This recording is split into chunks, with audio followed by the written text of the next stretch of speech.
لله رب العالمين والعاقبة للمتقين والصلاة والسلام على سيد الأنبياء والمرسلين وعلى آله وأصحابه أجمعين.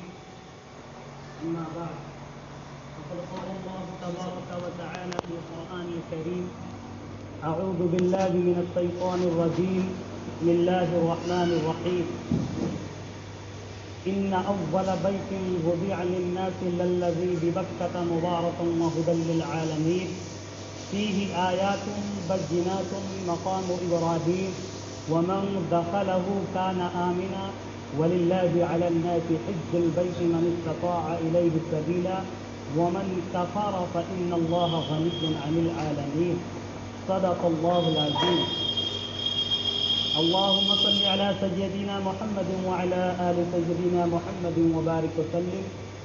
اللهم صل على سيدنا محمد وعلى آل سيدنا محمد وبارك وسلم. اللهم صل على سيدنا محمد وعلى آل سيدنا محمد وبارك وسلم. محترم بزرگوں اور بھائیوں، حج کا مہینہ چل رہا ہے. گزشتہ جمعے حج کے عنوان پر کچھ لب کشائی کی گئی تھی. حج کے سلسلے میں بیت اللہ کی تاریخ کو دہرایا گیا تھا. خانہ کعبہ کی تعمیر کے مراحل کو بتایا گیا تھا. بیت اللہ شریف کی عظمت و رفعت کا تذکرہ کیا گیا تھا. قرآن کریم کی اس آیت کی تشریح بیان کی گئی تھی. یہ حج کرنا اسلام کا چوتھا رکن ہے. رکن کہتے ہیں بنیاد کو کہ جس کے اوپر اسلام کی عمارت کھڑی ہوئی ہے. 5 بنیاد ہیں اسلام کے: کلمہ، نماز، روزہ، زکوٰۃ، حج. یہ اسلام کے ارکان ہیں، اسلام کے بنیاد ہیں. ان میں سے حج ہے. یہ حج بہت ہی اہم ہے.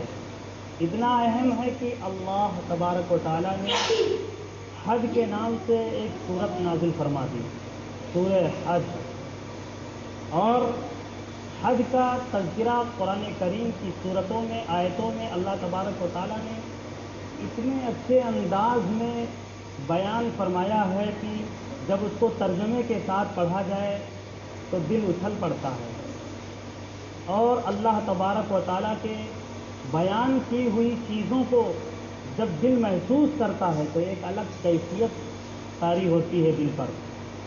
اللہ تبارک و تعالیٰ نے جگہ جگہ آیتوں میں حج کا تذکرہ کیا. قرآن کریم کی جس آیت کی تلاوت کی گئی ہے، یہ آیت گزشتہ جمعے بھی تلاوت کی گئی تھی، اور اس آیت کا کچھ ٹکڑا کسی کے روشنی میں بیان کیا گیا تھا. اور اس آیت کا باقی ابھی ٹکڑا باقی ہے جس کا بیان کرنا، جس کا مطلب اور جس کی تشریح و تفسیر باقی ہے. ان اول بیت وضع للناس للذی ببکۃ مبارکا وہدی للعالمین، یہاں تک بیان کیا گیا تھا. اللہ تبارک و تعالیٰ نے فرمایا، اس آیت کا ترجمہ یہ ہے: ان اول بیت، کہ روئے زمین پر سب سے پہلا جو گھر ہے وہ اللہ کا گھر ہے، خانہ کعبہ ہے. سب سے پہلا گھر اللہ کا گھر ہے. ببکہ، جو بکہ میں ہے یعنی مکہ میں ہے. قرآن کریم میں جو آیا ہے مکہ شریف کا نام بکہ آیا ہے. اس کا 2 نام ہے، بکہ بھی ہے، مکہ بھی ہے. مبارکم وہدی للعالمین، اللہ نے فرمایا کہ وہ بہت ہی بابرکت گھر ہے. بڑی برکتیں ہیں، بڑی سعادتیں ہیں، بڑے رونقیں ہیں، بڑی تمانیت ہے، بڑی رحمتیں ہیں، بڑی سکینتیں ہیں اللہ کی. ہدی للعالمین، اور پورے عالم کے لیے ہدایت کا مرکز ہے. ہدایت پانے کے لیے وہ ایک مرکز کی حیثیت رکھتا ہے. روئے زمین پر سب سے بہترین شہر مکہ شہر سے زیادہ اچھا شہر نہیں ہے. واشنگٹن، نیو یارک جیسے جتنے بھی دنیا کے شہر ہوں، اپنی چمک دمک میں جو رونق اور جو نورانیت، جو روحانیت شہر مکہ اور شہر مدینہ میں ہے، اس کا مقابلہ کوئی شہر نہیں کر سکتا. ہمارے نزدیک، ہمارے دل کے نزدیک سب سے بہترین شہر مدینہ ہے، شہر مکہ ہے۔ حاجی لوگ وہاں جاتے ہیں حج کرنے کے لیے۔ قرآن کریم میں آگے اللہ نے فرمایا کہ فیہ آیات بینات مقام ابراہیم، یہ کعبہ شریف جو ہے، کعبہ شریف کے اندر بڑی بڑی نشانیاں ہیں۔ فیہ آیات بینات، واضح نشانیاں ہیں، واضح دلیلیں ہیں۔ مقام و ابراہیم کے لیے آگے اللہ تعالیٰ ڈیٹیل فرماتے ہیں کہ کیا کیا نشانی ہے، کون کون سی علامتیں ہیں، کون کون سی تاریخ کے راز چھپے ہوئے ہیں۔ آج تو الگ الگ باتیں ہوتی ہیں کہ یہ حج کیا ہے، حج کا فلسفہ ہی لوگوں کو نہیں سمجھ میں آتا ہے کہ یہ حج کرنا کیا ہے، کون سی عبادت ہے، کون سا سفر ہے، کیسا سفر ہے، کیسی یہ عبادت ہے۔ الگ الگ لوگ نام دیتے ہیں حج کو۔ کوئی کہتا ہے کہ یہ سیر و تفریح کے لیے سفر کیا جاتا ہے، کوئی کہتا ہے یہ ٹور ہے، کوئی کہتا ہے زیارت کے لیے جایا جاتا ہے، کوئی کچھ کہتا ہے، کوئی پوجا پاٹ کے لیے، کوئی پتھر پوجا، کوئی مورتی پوجا، الگ الگ لوگ نام دیتے ہیں۔ لیکن یہ حج کا جو سفر ہے، جو حج کا فلسفہ ہے، یہ ایک عشق الہی میں ڈوب جانے کا نام حج ہے۔ اللہ کی محبت سب کے دل میں ہوتی ہے۔ سب جو بھی کلمہ پڑھتا ہے، ہر کلمہ گو کے دل میں اللہ کی محبت ہوتی ہے۔ اس لیے کہ اگر اس کے دل میں اللہ کی محبت نہیں ہوگی، لا یؤمن احدکم حتی اکون احب الیہ من والدہ وولدہ والناس اجمعین، صاف اعلان ہے کہ وہ مومن نہیں ہو سکتا۔ تو ہر مومن کے دل میں اللہ کی محبت ہوتی ہے، لیکن اللہ تبارک و تعالیٰ کا عشق جب دل میں پیدا ہو جائے، نمازوں کے ذریعے سے، زکوٰۃ کے ذریعے سے، روزے کے ذریعے سے، تلاوت کے ذریعے سے، عمل صالح کے ذریعے سے، جب اللہ کا عشق دل میں آ جائے، عشق الہی میں جب بندہ ڈوب جائے، تو وہ پھر ملاقات کے لیے تڑپنے لگتا ہے، وہ دیدار کے لیے، وہ زیارت الہی کے لیے مچلنے لگتا ہے، پھر وہ سفر کرتا ہے اللہ کے گھر کے لیے۔ اس حج کے سفر کا نام ہے حج، کہ حاجی اپنے دل میں اللہ کی عشق کو پاتا ہے اور عشق الہی میں ڈوب کر وہ سفر کرتا ہے خانہ کعبہ کی طرف، طرح طرح کی صعوبتوں کو، طرح طرح کی مشقتوں کو جھیلتے ہوئے وہ خانہ کعبہ کی طرف جاتا ہے۔ یہ عشق الہی دراصل ہے کہ اللہ کے عشق کا ذریعہ ہے، اظہار کا ذریعہ ہے۔ اسی لیے تو حاجی لوگ جب جاتے ہیں تو ان کی کیفیت کیا ہوتی ہے؟ ایک عاشق ہوتا ہے دنیا کے اندر، جب کسی پر مر مٹتا ہے تو اس کی کیفیت، اس کی حالت کیسی ہو جاتی ہے؟ وہ تو بالکل بدحال ہو جاتا ہے، نہ اس کا صحیح سے پہناوا صحیح ہوتا ہے، نہ اس کی بول چال بالکل بدل جاتی ہے، وہ عجیب بولی بولنے لگتا ہے جب کسی کے عشق میں ڈوب جاتا ہے۔ یہی ایک حاجی کا بھی معاملہ ہوتا ہے کہ حاجی جب عشق الہی میں ڈوب جاتا ہے تو وہ کس طرح دیوانہ وار معاملہ کرتا ہے، مجنوں کی طرح آوازیں نکالتا ہے۔ اللہ تبارک و تعالیٰ کو تو یہ پسند ہے کہ ذکر کیا جائے تو چپکے چپکے سے ذکر کیا جائے، مسجدوں میں زیادہ شور ہنگامہ نہ کیا جائے، اللہ کا نام آہستہ آہستہ لیا جائے اور زینت اختیار کر کے خذوا یا بنی آدم خذوا زینتکم عند کل مسجد، اللہ نے فرمایا کہ اے بنو آدم جب تم مسجد میں آؤ، اللہ کے گھر میں آؤ تو زینت کے ساتھ آؤ، اچھے پوشاک میں آؤ، اچھا پہن کر کے آؤ، پھوہڑ نہ لگے اس طرح سے آؤ، تمہارے منہ سے بدبو نہ آئے، لہسن کھا کر کے، پیاز کھا کر کے نہ آؤ، بالکل صاف ستھرا ہو کر کے، بالکل تیاری کے ساتھ اللہ کے گھر میں مسجد میں آؤ۔ لیکن ایک حاجی کو اللہ کا کیا حکم ملتا ہے؟ ایک حاجی اللہ کے لیے کیا کرتا ہے؟ وہ جو کپڑے پہنا ہوتا ہے وہ کپڑے بھی اتار دیتا ہے، اس کے پاس کوئی کپڑا نہیں ہوتا ہے، صرف 2 چادر ہوتی ہے، 2 چادر لپٹ کر کے نہ وہ تنگ ہی کر سکتا ہے، نہ وہ تیل لگا سکتا ہے، نہ وہ جوؤں کو مار سکتا ہے، نہ وہ جو ہے خوشبو لگا سکتا ہے، بالکل مجنوں کی طرح 2 کپڑے میں لپٹا ہوا ہے، اور وہ خانہ کعبہ جو اللہ کے تجلیات کا مظہر ہے اس کے چاروں طرف چکر لگاتا ہے، اور پھر آواز کیسی نکالتا ہے؟ وہاں آواز زور سے نکالنے کا حکم ہے، جیسے ایک پاگل، ایک مجنوں، ایک دیوانہ زور زور سے منہ سے آواز نکالا کرتا ہے۔ اللہ کا نام ایک حاجی جا کر کے وہاں زور زور سے اللہ کا نام نکالتا ہے، لبیک اللہم لبیک، زور سے کہنے کا حکم دیا گیا ہے۔ زور زور سے حاجی لوگ چیختے ہیں، چلاتے ہیں اور وہاں سب جاتے ہیں، طواف کرتے ہیں اور اسی طرح وقوف عرفہ میں جاتے ہیں، مینا جاتے ہیں، مزدلفہ جاتے ہیں، ہر طرف سے گونج سنائی دیتی ہے لبیک اللہم لبیک، دیوانوں کی جو عشق الہی میں ڈوبے ہوئے حاجی لوگ ہیں ان کی آواز سنائی دیتی ہے۔ تو حج کا جو فلسفہ ہے وہ سمجھ نہیں پاتے، عشق الہی ہے۔ قرآن کریم میں جو اللہ تبارک و تعالیٰ نے فرمایا فیہ آیات بینات مقام ابراہیم، اب ہم نشانیوں کی طرف آتے ہیں قرآن کریم کی آیت کے اعتبار سے کہ اللہ تبارک و تعالیٰ نے فرمایا حاجیوں سنو، مسلمانوں سنو کہ ہماری بڑی بڑی نشانیاں ہیں خانہ کعبہ۔ مقام ابراہیم پہلی نشانی قرآن کی آیت کے اعتبار سے اللہ تبارک و تعالیٰ نے فرمایا کہ سنو وہاں مقام ابراہیم ہے۔ حاجی لوگ جو حج کر کے آ چکے ہیں، حج کر چکے ہیں، وہ جانتے ہیں وہاں 2 رکعت پڑھی جاتی ہے مقام ابراہیم پہ۔ آج بھی وہ پتھر ہے، ابراہیم علیہ السلام کو فرشتے لا کر کے جنت سے وہ پتھر دیے تھے، 2 پتھر لائے تھے اللہ کے حکم سے فرشتے ابراہیم علیہ السلام کو دیے تھے، ایک پتھر کا نام حجر اسود ہے اور دوسرے پتھر کا نام مقام ابراہیم ہے۔ دوسرے والے پتھر کو ابراہیم علیہ السلام جب خانہ کعبہ کی تعمیر کر رہے تھے، کعبہ کی دیواروں کو اٹھا رہے تھے، تو اٹھانے کے لیے بلند چیز کا ہونا ضروری ہے کہ جس کے اوپر چڑھ کر کے اوپر کی تعمیر کی جا سکے۔ ابراہیم علیہ السلام کے لیے مقام ابراہیم جیسے پتھر کا انتظام کیا گیا تھا کہ وہ پتھر آیا، اس پتھر پر ابراہیم کھڑے ہو کر کے خانہ کعبہ کی تعمیر کرتے تھے۔ جو تعمیر اوپر ہو جاتی تھی، دیوار اوپر ہوتی جاتی تھی، وہ پتھر بھی بڑھتا رہتا تھا۔ آج وہ پتھر اسی جگہ نصب ہے، ابراہیم علیہ السلام کے قدم مبارک کے نشانات موجود ہیں۔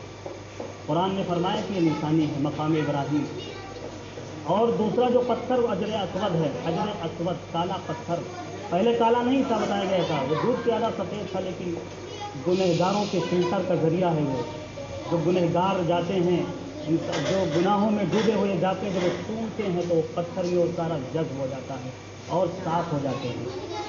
گناہوں کے سیاہی سے، گنہگاروں کے گناہوں سے وہ کالا ہو گیا ہے پتھر۔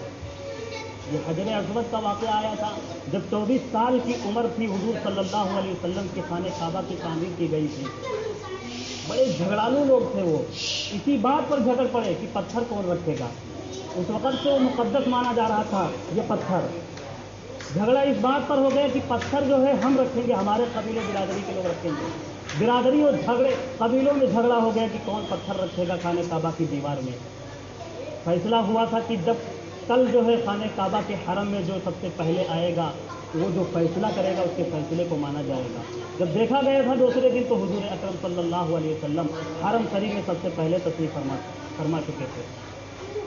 لوگوں نے کہا کہ یہ حضور تو امین اور صادق ہیں، یہ تو محمد ہیں، امین ہیں، صادق ہیں، یہ تو بہتر فیصلہ کریں گے۔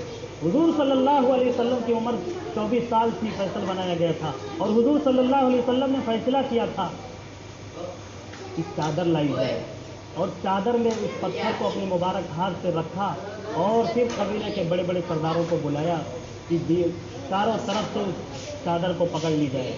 سرداروں نے اس چادر کو اپنے ہاتھ سے پکڑا اور قریب لے جایا گیا دیوار کے پاس۔ پھر حضور صلی اللہ علیہ وسلم اپنے مبارک ہاتھ سے اس پتھر کو اٹھائے تھے اور دیوار پہ لگا دیا تھا۔ یہ واقعہ حجر اسود کا پیش آیا تھا۔ تو مقام ابراہیم، وہاں مقام ابراہیم ہے، یہ نشانی ہے۔ اللہ فرما رہے ہیں کہ خانہ کعبہ کی نشانی ہے۔